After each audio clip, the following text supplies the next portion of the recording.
अस्सलाम वालेकुम viewers, online IT solution में मैं आपको खुशामदीद कहता हूँ।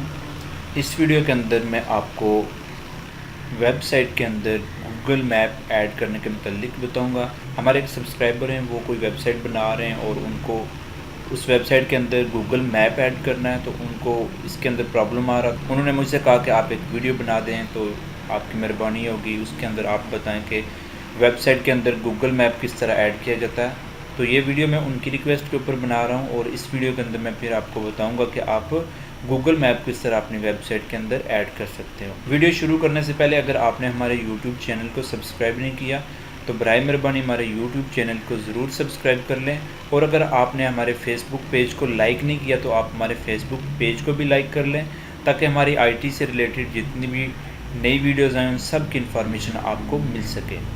तो आइए अब हम लाइव वीडियो की तरफ चलते हैं और देखते हैं कि वेबसाइट के अंदर गूगल मैप किस तरह ऐड किया जाता है।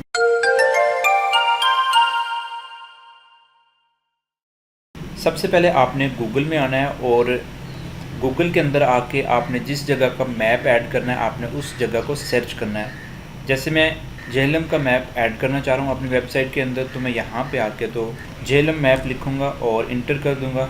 हमारे पास यहाँ पे एक झेलम का मैप ओपन हो गया। अब आपने इस मैप के ऊपर क्लिक करना है और क्लिक करके इसको अलहदा पेज के ऊपर ओपन कर लेना है।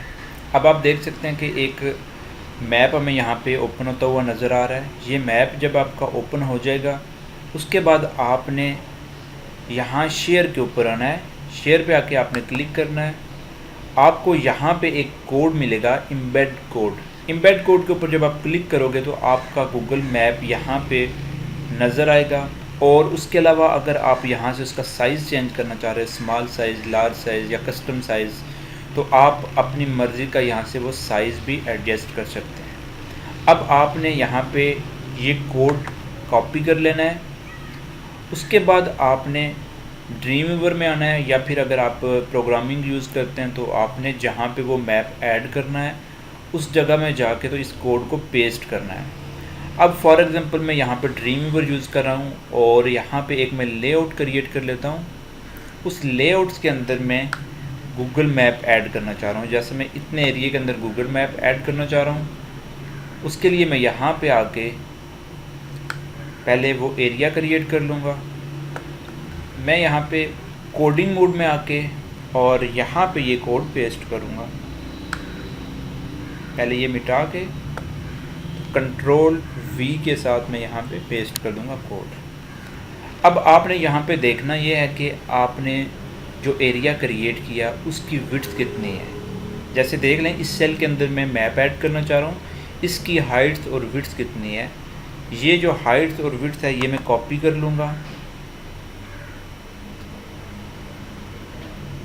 कोडिंग मोड में आके जो कोड हमने पेस्ट किया उस कोड के अंदर हम हाइट्स और विड्थ को देखेंगे।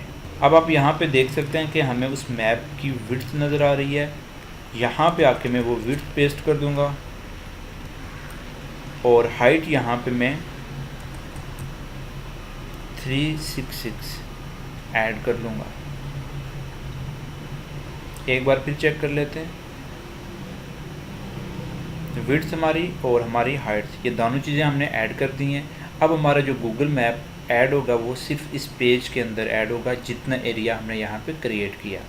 अब आपने क्या करना है कि F12 प्रेस करना है या फिर यहाँ से आके तो उसको सेव कर लेना है। यहाँ पे मैं उसको सेव कर लेता हूँ कोई भी नाम दे के। जैसे मैं यहाँ पे मैप के नाम से इसको सेव कर लेता हूँ और इंटर करता हूँ। अब आप यहाँ पे देख सकते हैं कि हमने जितना एरिया क्रिएट किया था उतने एरिया के अंदर हमें गूगल मैप ओपन होता हुआ नज़र आ रहा है। तो आप इस तरह किसी भी पेज के ऊपर या वेबसाइट में किसी भी जगह गूगल मैप ऐड कर सकते हैं। उम्मीद है इस वीडियो की आपको समझ आई होगी, और अगर इस वीडियो के बारे में अभी भी आपको कोई कन्फ्यूजन है तो आप मुझे ज़रूर कमेंट्स करें, तो इंशाल्लाह मैं आपको उसका ज़रूर सॉल्यूशन दूँगा।